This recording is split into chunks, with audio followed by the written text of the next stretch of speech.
सबसे पहले एक बात इस सदन में जिम्मेदारी के साथ बताना चाहता हूं, 21 मार्च 2026 को इस देश से नक्सलवाद समाप्त। और मैं जो बोल रहा हूं इसके पीछे नरेंद्र मोदी सरकार के 10 साल का परिश्रम। In a big fillip to India's internal security, Home Minister Amit Shah informed this week that only 6 districts are left in the country where Naxalism or violent left-wing extremism, LWE, remains in some strength. There too it is on its deathbed and shall be mopped up by March 2026. The 6 districts, Bijapur, Kanker, Narayanpur and Sukma in Chhattisgarh, West Singhbhum in Jharkhand and Gadchiroli in Maharashtra, are the only ones where security forces continue their operations to flush the last of the anti-state radicals. There's an operation all-out going on in these districts, and the graphics give you an idea of the scale or intensity of the operation. The figures are for Chhattisgarh alone. Do you see a pattern? The spike in 2024 is attributed to the coming of the BJP government in Raipur. The state and the centre have aligned since then to provide clear political guidance to the security forces, particularly the state police and its special anti-Naxal division called the District Reserve Guard, DRG, to flush out the last of the radicals. Consisting of surrendered Naxals, the forces good with ground-level human intelligence leading to better results. The carrot and stick policy has worked. This week saw an operation in Bijapur which killed 17 Naxals, including a key operative who was part of the 2013 Dariba Ghati massacre of the then Congress leadership.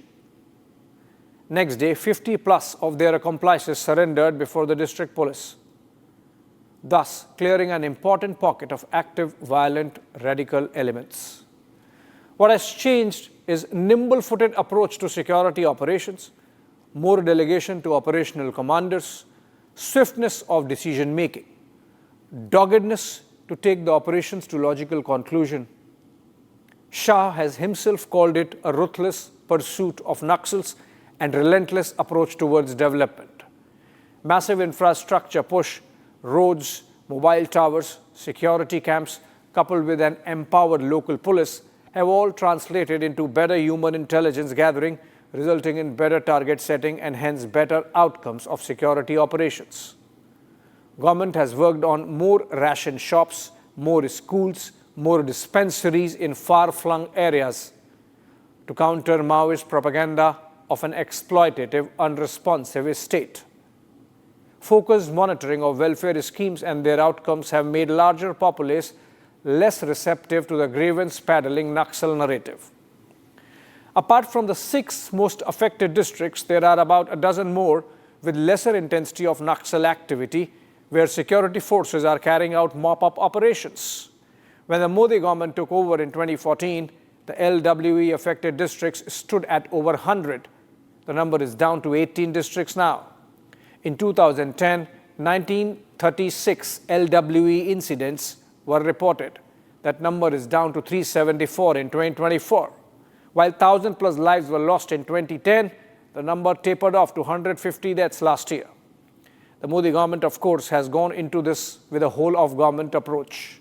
Speaking at the Republic Plenary Summit earlier this month, Prime Minister indicated towards the safe harbour ecosystem in urban centres, which nourishes the violent ideology of these extremists on the ground in mostly tribal areas of the country, taking advantage of the gullible masses there. Last decade has seen systematic pursuit of that ecosystem, plugging their funding channels and exposing and putting known anti-national elements on trial. Bhima Koregaon case being the most representative of that pursuit. The massive documentation in the case exposed the innards of the Maoist mindset. With a strong belief in overthrowing democratic government through a violent revolution, one document, part of the Bhima Koregaon charge sheet, even mentioned details of an assassination bid on Prime Minister Modi. Listen in. 2018 में भीमा कोरेगांव हुआ। भीमा कोरेगांव में जो documents निकले इनके laptop से, इनके जो exchange थे, जो ये लोग मैसेजेस एक्सचेंज करते थे अलग अलग एप्स के थ्रू। तो उसमें 2017 का एक लेटर है जिसमें प्राइम मिनिस्टर मोदी को मारने की प्लानिंग है। The gorilla in the jungles of Abujmand, the professor at a university campus, the television debater justifying acts of violence as angst of the subalterns, the five-star activist calling Naxals Gandhians with guns, and the Khan Market gang all formed a continuum with the same objective, that of compromising the territorial integrity and sovereignty of India. A centrifugal force working to break the nation. From the JNU of 2016 to the Jadavpur University campus recently, the Osmania University and the FTII, the Tata Institute of Social Sciences, and even some IITs, all have been part of that Tukre gang. That thankfully stands fully exposed, if not fully neutralized yet. But we are close.